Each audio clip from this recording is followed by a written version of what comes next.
2023 is not necessary because it's premised on lies. There are already better laws on the penal code, and it is intended to climax into the legalization of homosexuality. I start off.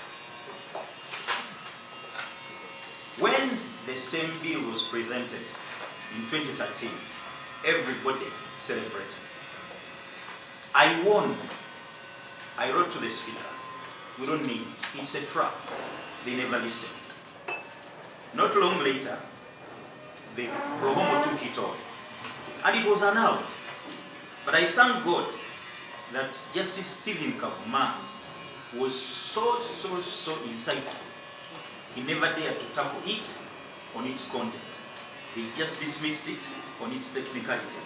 Had they tackled its content, I'm sure they would have even gone to the laws we have and would have ended up like Kenya, India, and other countries where homosexuality has been legalized, not by acts of parliament, but by case law or judicial precedents.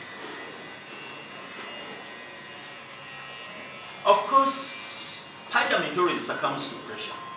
Similarly, His Excellency the President. We are going into a very hard time, that was elections, so he had to do everything possible to please the masses. Some who are peddling this law are doing so just because they have opportunistic reasons. They are populists.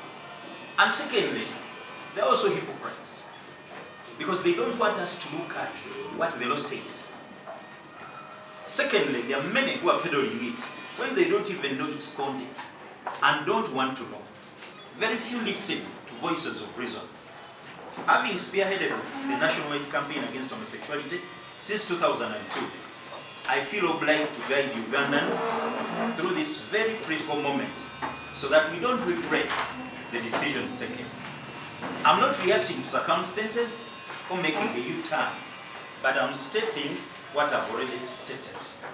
In 2009, I met Honorable Bakati, the originator, and I told him this law is not necessary. We met at Sheraton for 3 hours. I showed him the loophole. He said, let it pass. At least we'll amend when it is passed. Then I said, how will you amend? There are so many laws that need amendment, but they are not amended. He refused to listen, went ahead because, of course, it gave him political mileage. Our media is not investigative. It is also reactive. It has failed to guide the masses on what is necessary. Now, the bill itself is driven by populism, opportunism, and hypocrisy. And it is accepted by the masses because of ignorance, that there are better laws on the penal code. If only they can be enforced. It breaches the Constitution and is a trap intended to culminate into the legalization of homosexuality. Chair, the bill was premised on lies, that there are no laws. I have section 145 of the penal code, and this is the penal code. I hope everybody knows that we have a penal code. Section 145 is very clear. Sex against the code of nature. In that section, whether you sodomize a fellow man or you sodomize a woman, whether a woman has sex with a fellow woman or she accepts to put her bums to be drilled, that is homosexuality. And the sentence is life in jail. If it's an attempt, section 146, the sentence is 18 years. When it comes to the law that my brother Basalirwa has tabled, it cuts down, first and foremost, it narrowly defines homosexuality. It says homosexuality is engagement with same-sex sexual activity, which means if a man sodomizes his wife under the law, under the bill, that's not an offense. I've handled very many cases where men are sodomizing their wives. Some have come to me. I even met a member of Mothers Union, and she was complaining that they have cases where men are sodomizing their wives. When they tried to talk to the clergy, they couldn't listen. So they resolved, if they get a report, they'll simply take to court and seek for divorce. That is where we are. 2, the bill defines homosexuals. that a homosexual is someone who engages in same-sex sexual activity. If you can remember the 1995 constitution making process, we never had money. It's foreigners who funded it. The homos knew what they wanted. They ensured that it is enclosed. They have rights under section 21 of the Penal Code. They are also entitled to privacy under section 27 of the Penal Code. Of the Constitution, not Penal Code.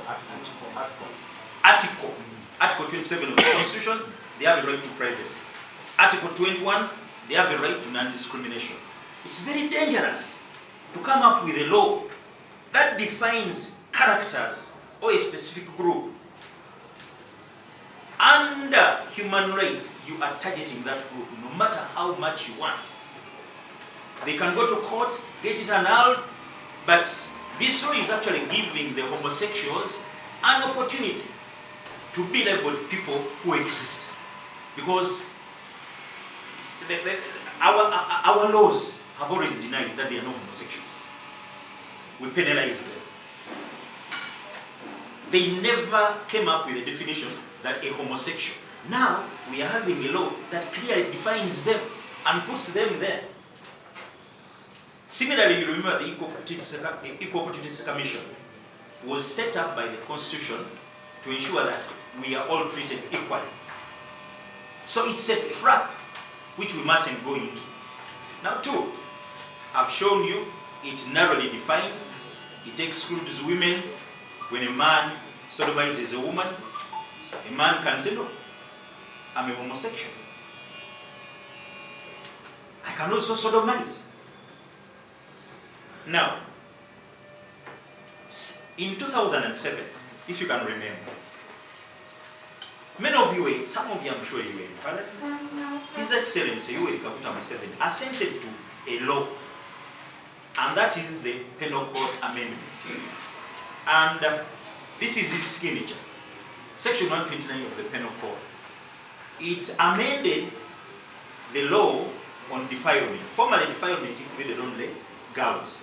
When it was amended, it also included boys or males. So, Section 129 of the Penal Code has already been incorporated in the Penal Code Act. What does it say? Anyone, Section 129, A, anyone who has sex with a child below the age of 18, the sentence is life in jail. Any attempt, the sentence is 18 years. Then the second section, that is 3. If you have sex with a minor under the age of 18, under the circumstances stipulated, when you have HIV, when you're a guardian or parent, when you are in authority, when the child has some incapabilities, say mental, physical, and if even environmental barriers are considered a handicap, if you do so and you're a serial offender, the sentence is death. Death and death. His Excellency assented to it. Any attempt to sodomize or to have sex with a minor, whether male or female, below the age of 18, under those circumstances, the sentence is life in jail. When it was passed, no one made alarm, and it defines the sexual act as penetration of the mouth, the vagina, and anus with a sexual organ or any object, not necessarily a sexual organ. I believe that law clearly covers all the children. When it was passed, no one made noise. Even homosexuals never made noise. They never said we are being targeted. Actually, during that bill processing, 2009, we had a case in Entebbe. I think there was a lady magistrate Kavuma. She said I would have sentenced this man to about 20 years because he sodomized the young boy. But you see, if I do so, then they say there is no law. So when legislators come up with such bills, they tend to send signals out there. If they say there is no law, how am I going to sentence? But it's good enough. She's sentenced to 6 years. Amani Mutumba also sodomized an 11-year-old boy. The case is in Entebbe. Now, the same law, Section 129, was used by Justice Jane Francis Abodo, now the DPP, to sentence Paul Nabamba, who sodomized a 5-year-old boy in Watuba. He would waylay him, take him, sodomize him, terrorize him, and at the end of the day, he would have sex with him, anal sex with him, and give him his sperms to drink. When Justice Abodo had the testimony, she sentenced him to 30 years in jail. That's already a case in the High Court. Another case is in Luwero, where Sadiq Fahad, where Kavuma Sadiq Fahad sodomized 2 boys of Zakayo Musi Memorial School. When he did, police made an escape for him. Finally, I raised noise. Afande Kasinji intervened, ordered his arrest. CMI intervened. He was arrested in Katosi and taken back to Luwero.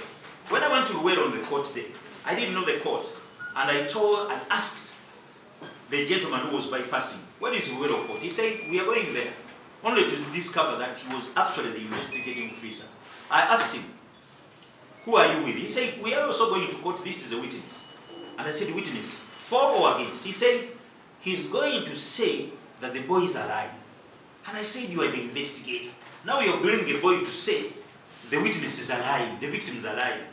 So I went to Mr. Biri Vumbuka, who was then the RS Eluwero. Interfaced with him, he called the file, he called the police officer. The police officer refused to come.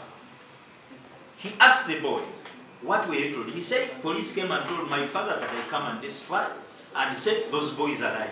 He asked him, do you know them as liars? No. Did they ever tell you of their plight? He said yes. They were sodomized. Would you mind if you don't testify? He said, no, I wouldn't mind after all, they just called me. But these are my friends, they were sodomized. We went to court.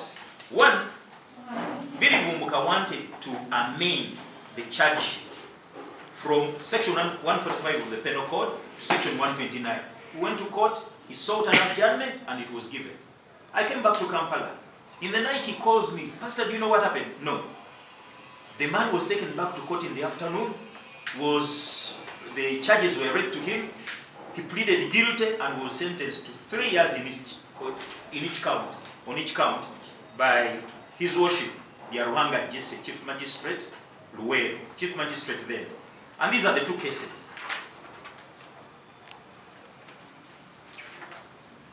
Now, you know that these homos have always been going to court. There is already a precedent in the High Court where homos have rights. And that is the case of Victor Mukasa and Yvonne versus Attorney General. They were arrested doing it, taken to police. And then they said, well, you arrested us, we are doing it, we even have this material, but how did you get into the privacy of our room? So the DPP had to withdraw the charges. Then they took on the Attorney General. And Justice Stella Arach Amoko made a key judgment. She judged in favor of the homos, and we awarded 13 million shillings plus cost. So here they sue, then they get money, our money, taxpayers' money. There's even another case against Rolling Stones and Gaius Mohammed. He published Gays Hang Them. When that story came out, we were with Pastor Martin Semba. They took on Gaius, they took on Rolling Stone. Rolling Stone closed, Mohammed went bankrupt. Now, those who say that there is no law don't know the facts.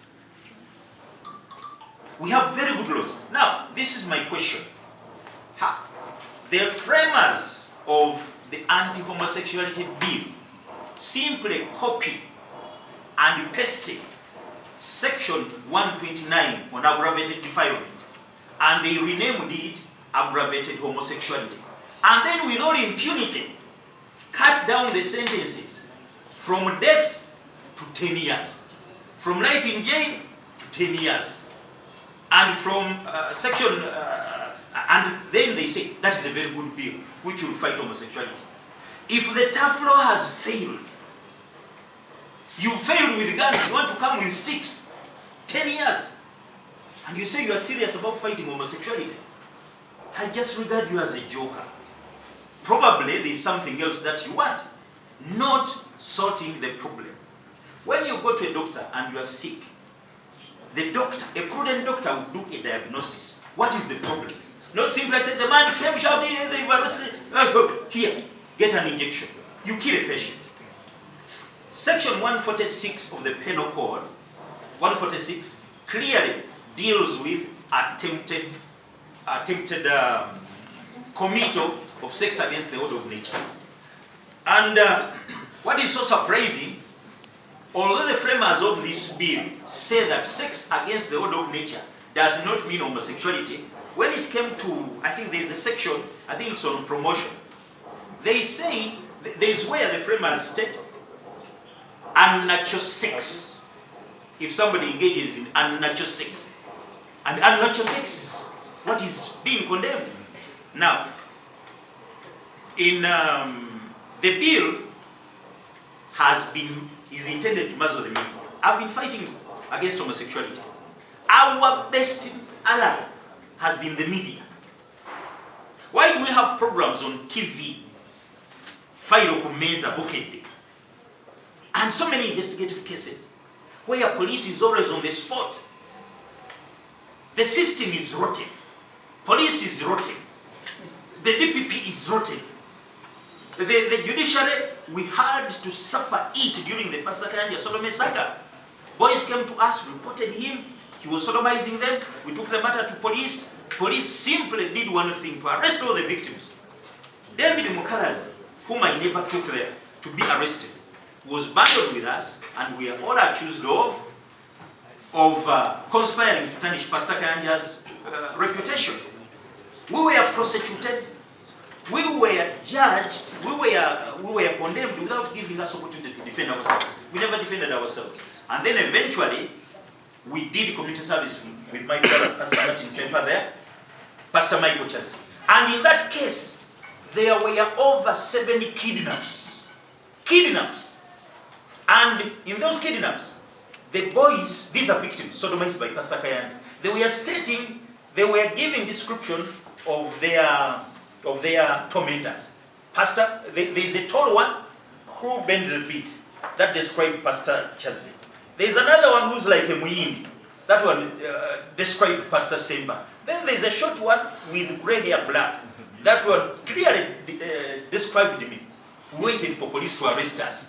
They never arrested us. But the then police spokesperson, Judith Nanabakoba, would always say, yes, the boy was kidnapped, put on camera. We are investigating. Police has been investigating since Kayihura times. Even now, I've never made a statement in respect of those kidnaps. That's why I read to Kayihura.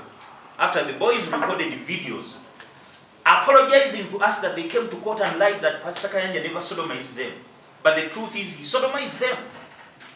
I took the videos to Kayihura to investigate. He never responded.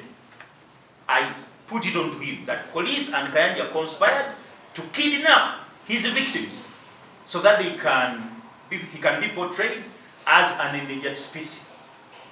Now, we have laws. The problem is not laws. The problem are the systems. I have my son here, my brother, Sulaiman Kasolo. Kasolo was sodomized by a Pakistani in Lugazi. When he was sodomized, he went to ask for a job. He was given a job. He passed the interview. Then he was, the boss, that is the Pakistani, invited him to his home in the evening. In there, he was sodomized. Unconsciously, because he was drugged.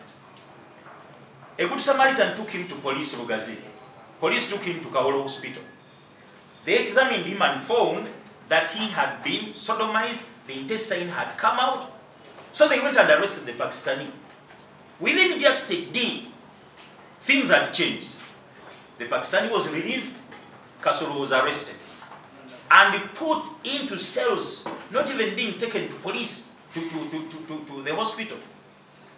And during that time, he survived poisoning. It was a police officer who told him, my son, don't eat that food. It has been poisoned by Waiso. So, he was taken back to the hospital when the fellow cellmates rioted. That is when Pastor Anjuki intervened of Lugazi, and he went and sought his bond. So he was released, taken to hospital. And then finally, he was brought to Mulago. That's where I found him. I found him in a very sorry state. He was being accused of giving police false information.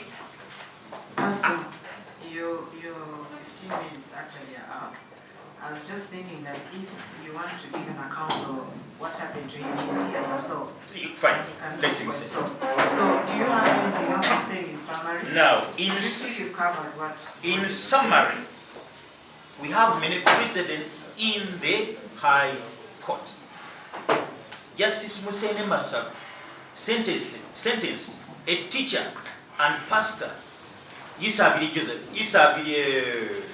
Ronald, to 20 years on each count, 6 counts, for sodomizing minors below the age of 14. The case was in Entebbe. At the time that I intervened, police in Sisa wanted to release the man who were with Pastor Tsemba. So we resolved that I go there. When I went there, police even never wanted me to meet him. But then eventually I did, and I saw him, and I sought that the case is not murder. When they saw my intervention, then they pushed it.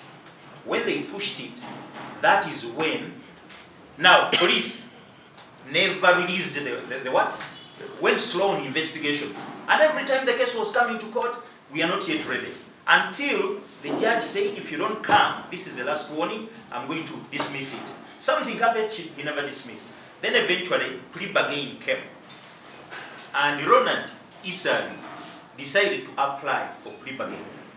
And he benefited, was sentenced to 20 years on each count. I have another young boy, he stays with me, sodomized in Kaliro, Nawaikoke. He was kidnapped for 3 months, sodomized, traumatized. Police arrested him in Kaliro. I went and saw him. And the man told me that he was also sodomized. So I told him. So we started pursuing the case, but it was not coming. I went to Agamba Hospital, that's where the boy was. I sought for his transfer to Mulago. When he was brought to Mulago, they said that they couldn't handle him. Sent back. So I decided to take him on in my home, and I sought medical care for him. We started raising funds, took him to Kampala Hospital, examined, treated. He's now back to normal. He's in my home. Now, the perpetrator, Stephen Okello, also benefited from plea bargain, and he was sentenced to 16 years in jail.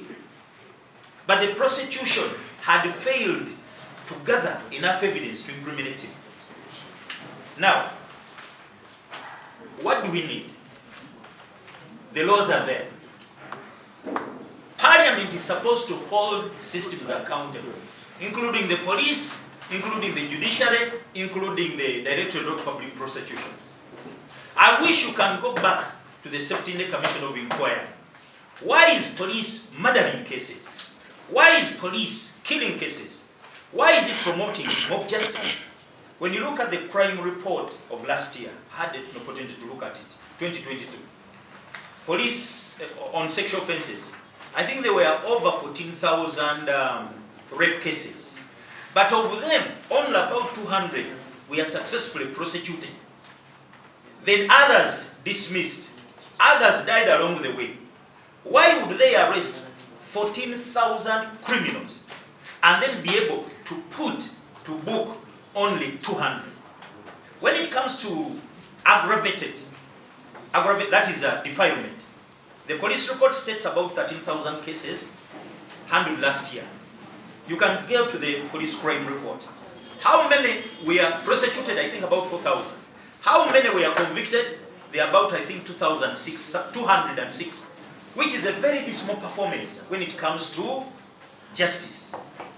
Do you know what is happening in the entire country? People are taking the law into their hands because the systems are frustrating them. I always say mob justice is not a deliberate attempt to flout the law, but it's out of prior experience to get justice and redress in vain. If you don't hold this system accountable, I'm telling you, people will take the law in their hands. We have the laws, very good laws. Let us not dare to even change anything. The framers of this new law say there is no law against promotion.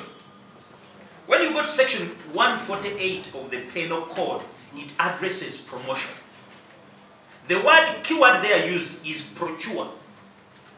I know the lawyers here know what procure means. Legal definition. I saw several definitions. You can induce, you are procuring. You can compel, you can intimidate, you can force. You can even give gifts. You can negotiate. That is part of the procuring. That is what procure means in law.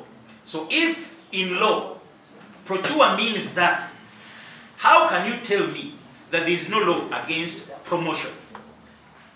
I think even our legal brains should educate others that look, this one word, actually the word procure is so broad that it covers everything that we want to cover in the new law. So, and secondly, Pastor, that law sentences a perpetrator to 7 years.